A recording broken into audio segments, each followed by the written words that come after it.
கள்ளக்குறிச்சி நாடாளுமன்ற உறுப்பினர், மாண்புமிகு சேலம் மாநகராட்சி மேயர், மாண்புமிகு கள்ளக்குறிச்சி நாடாளுமன்ற உறுப்பினர், மாண்புமிகு சேலம் நாடாளுமன்ற உறுப்பினர், மரியாதைக்குரிய சேலம் மேற்கு சட்டமன்ற உறுப்பினர், மரியாதைக்குரிய மேட்டூர் சட்டமன்ற உறுப்பினர், மரியாதைக்குரிய சேலம் மாவட்ட வருவாய் அலுவலர் அனைவரையும் அன்புடன் கரவொலி எழுப்பி வரவேற்போம்.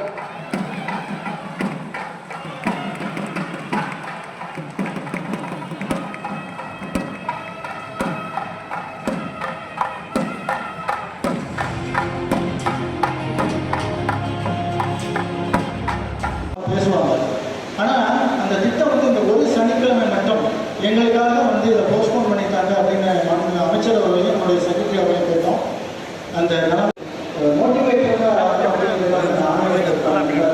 திட்டமான நலன் ஸ்டாலின் என்ற திட்டம் ஒவ்வொரு சனிக்கிழமையும் நடத்தப்பட்டு வருகிறது.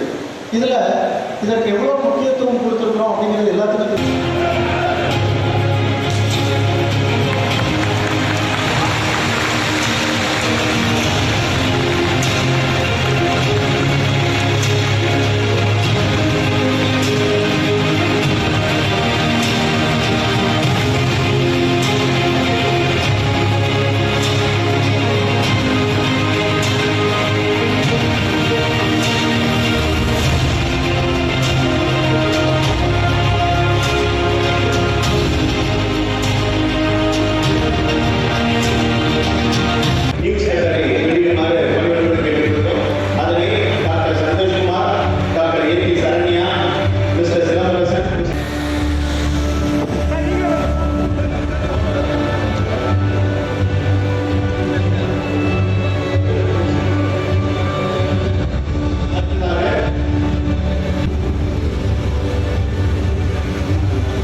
திருமதி சங்கீதா, திருமதி கார்த்திகா ஆகியோர் கொடுத்திருக்கிறார்.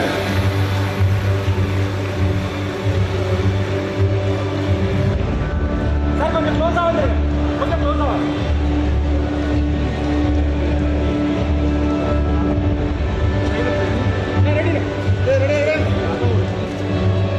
அடுத்ததாக ஐடி திருமதி கார்த்திகா எஸ்ஏ ஆகியோர் கொடுத்திருக்கிறார்.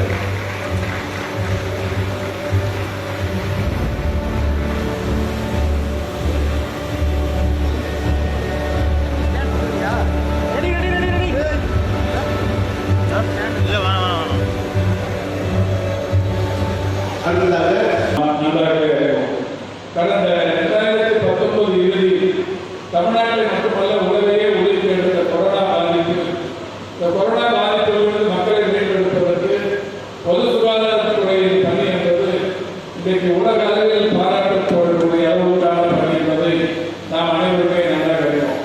குறிப்பாக இந்த தடுப்பூசி போடும் பணியில் தமிழ்நாடு பொது சுகாதாரத்துறையைச் சேர்ந்த அலுவலர்களும் மருத்துவர்களும் மருத்துவம் சார்ந்த கல்பணியாளர்களும் இவர்கள் ஆற்றிய பணியை இன்றைக்கும் கூட ஒன்றிய அரசு மக்கள் நல்வாழ்வுத்துறை பல்வேறு இடங்களில் வியந்து பாராட்டிக் கொண்டிருப்பதை நம்மால் பார்க்க முடிகிறது.